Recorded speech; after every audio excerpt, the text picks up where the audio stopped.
One Kitten for Kim.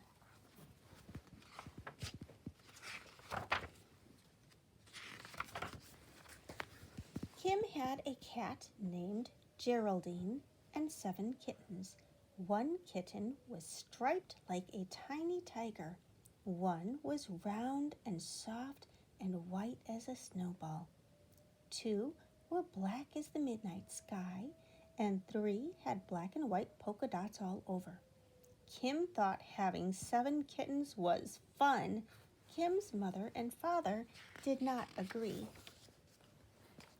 "There are too many cats in this house," said Kim's father one day. "You may keep Geraldine and 1 kitten. You will have to give the others away." "Yes," agreed Kim's mother. 2 pets are enough in one house." Kim chose the roundest and rolliest polka dot kitten for his own. Then he put the others in his mother's laundry basket and set the basket in his yellow wagon. Away he went down the street with 6 kittens in a basket. 1, 2, 3, 4, 5, 6 kittens. Mrs. McGinty, who lived next door, was sweeping her sidewalk. "What's in your basket, Kim?" she asked with interest. "Kittens," Kim told her. "Would you like one for a pet?" "I am rather lonely," said Mrs. McGinty, "and a kitten would keep me company. I have 2 goldfish, but goldfish are not very good company. A kitten would curl up in my lap and purr. Goldfish cannot do that." Mrs. McGinty lifted up a snowball white kitten and stroked its silky fur. Then she said, "But what will I do with my goldfish? A kitten will grow up to be a cat. A cat will eat goldfish." "You could give the goldfish to me," said Kim brightly. Mrs. McGinty hurried into the house, and she came out carrying a round glass bowl. Inside the bowl, 2 gold-orange fish were swimming around and around. They had shiny fins, they had tails like little waving fans, and their mouths were like tiny round O's.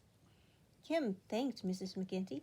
Then he set the glass bowl in his wagon, and away he went down the street with 5 kittens in his basket and 2 goldfish in a jar, in a bowl. Kim pulled his wagon slowly because the water in the goldfish bowl went slish, slosh, splash.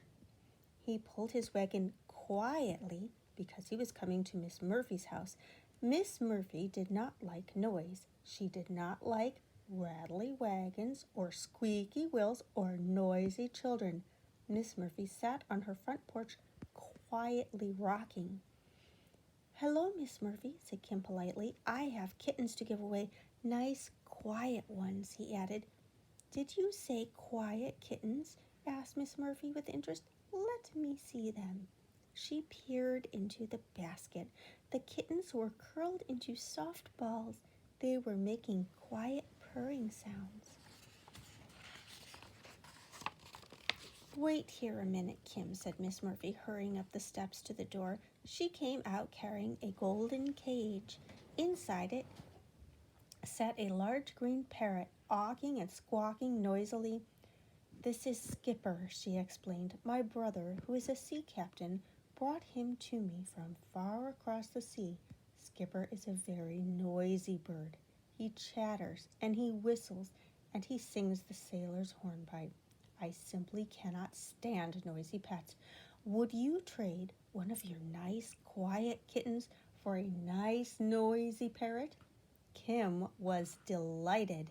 Miss Murphy chose a round, polka dot kitten that was curled up, quietly asleep.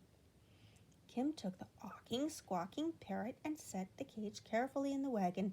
He thanked Miss Murphy. Then he went down the street with 4 kittens in his basket and 2 goldfish in a bowl and 1 green parrot in a cage. Kim turned the corner and stopped in front of Mr. Wiggins' store.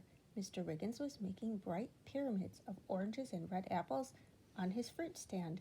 He looked a little bit cross. "What's the matter, Mr. Wiggins?" asked Kim.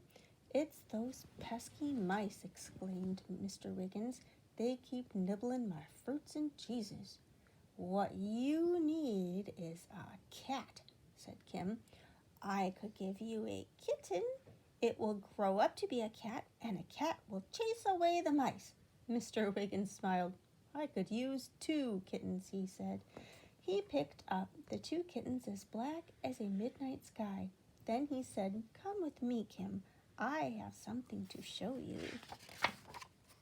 In the back of the store, there was a box with 4 wiggly brown puppies inside. "Would you like to have one, Kim?"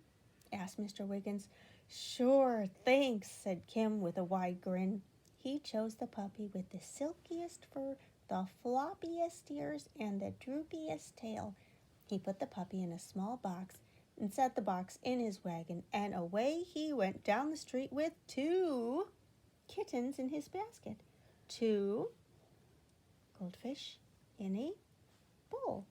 1 green parrot in a cage. And a wiggly brown puppy in a box. Kim turned right at the next corner and stopped to watch Mr. Green, who was working on his chicken yard. Rap, rap, rap went Mr. Green's hammer. "Those are nice chickens you have," said Kim in a friendly voice. Mr. Green stopped hammering and looked around. "The hens are nice," he said. "They give me fresh white eggs every day. But I'm going to get rid of that pesky rooster. Every morning very early he crows and wakes me up. I think we'll put him in the soup pot." "Oh, don't do that," cried Kim. "Give him to me, and then I'll give you a kitten." Mr. Green looked into the basket and smiled. "That's a fine idea," he said. "My little girl has a birthday tomorrow. I'll bet she'd love this polka-dotted kitten for a birthday present." Mr. Green chased a shiny black rooster around the chicken yard until he caught him. He put the rooster into a small crate and set the crate in Kim's wagon. "Thanks, Mr. Green," called Kim as away he went down the street with 1 kitten in his basket, 2 goldfish in a bowl, 1 green parrot in a cage, a wiggly brown puppy in a box, and a shiny black rooster in a crate. As Kim turned the next corner, he thought, "I have just 1 kitten left to give away." Then he saw Millicent May and her mother in the yard. Millicent was crying and looking very unhappy. Mrs. May looked a little unhappy too. "What's wrong with Millicent?" Kim asked. Mrs. May sighed. "Millicent is crying because she wants a tiger for a pet. Yesterday we went to the circus. Millicent loved the tigers. She says she won't stop crying until we buy her one."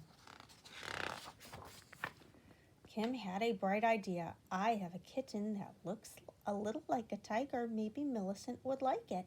He lifted the last kitten out of the basket. It was yellowish with black stripes. It had a little tiger face and wide green eyes. Kim put the kitten in Millicent's lap. She stopped crying and smiled a big smile. "Tiger," said Millicent happily as she stroked its fur. Mrs. May was delighted. "Why, thank you, Kim. Would you like to have the little chameleon we got at the circus? Millicent doesn't want it." Kim peered into the glass jar. There was a tiny green animal covered with scales. It had a little pointed face and a long green tail. "I've never seen a chameleon before," cried Kim excitedly. "Yes, thank you. I sure would like to have it." Carefully, he set the glass jar in his wagon, and away he went toward home with an empty basket, 2 goldfish in a bowl, one green parrot in a cage, a wiggly brown puppy in a box, a shiny black rooster in a crate, and a tiny chameleon in a jar. As he pulled his wagon into the yard, Kim shouted excitedly, "Hey, Mom, Dad, I found a home for every single kitten. Aren't you glad?"